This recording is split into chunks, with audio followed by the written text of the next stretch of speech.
Sobat Gayenger, selamat datang di kanal Gayeng Cinema, sumber cerita film yang bikin kamu terbawa perasaan. Kali ini kita bahas film thriller Filipina yang penuh konflik ibu anak dan drama batin, judulnya Tahan 2022. Dan hari ini, kamu akan tahu kenapa film ini disebut salah satu yang paling kontroversial di Filipina tahun itu. Mari kita mulai. Sejak kecil Ilis dipaksa oleh ibunya untuk menjadi pelacur demi penghasilan keluarga, sebuah luka yang membayangi hidupnya hingga dewasa. Ilis dipaksa untuk melayani para lelaki berduit dan tajir. Sebenarnya Ilis ingin berhenti dari dunianya yang kelam, tapi sang ibu melarangnya dengan alasan hidup mereka akan sengsara. Ketika Ilis bertemu kembali dengan Marcus, teman SMA yang kini menjadi harapan baru, Ilis melihat peluang untuk melepaskan diri dari ibunya. Sayangnya, ibunya yang manipulatif tidak rela kehilangan kontrol.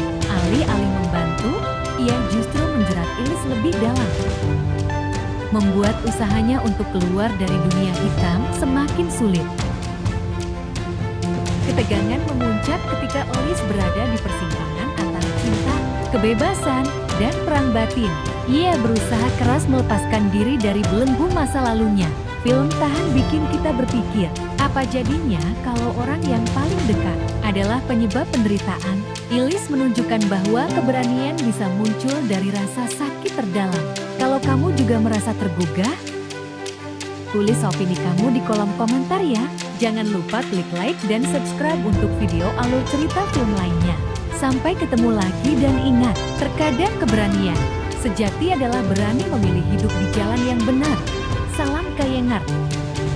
Keunggulan film ini, pertama, tema berani dan tidak biasa. Film ini mengangkat topik yang jarang disentuh secara langsung, eksploitasi seksual dalam keluarga oleh ibu sendiri. Hal ini memberikan dampak emosional yang kuat dan membuat film ini terasa lebih berani dari drama biasa.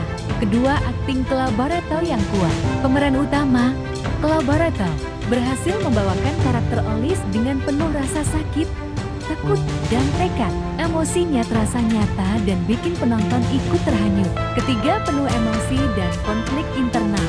Film ini bermain banyak pada konflik batin antara cinta, harapan, trauma masa lalu, dan keinginan untuk bebas. Ini membuat ceritanya tidak datar, tapi penuh lapisan. Keempat, sinematografi yang gloomy dan sesuai tema. Tata gambar dan pencahayaan mendukung suasana gelap dan menekan, sesuai dengan isi cerita, memberi kesan muram dan tegang sepanjang film. Kelima, pesan sosial yang kuat. Meski berlatar dramatis dan gelap, film ini menyuarakan pentingnya berani keluar dari lingkungan toksik, bahkan jika itu adalah keluarga sendiri.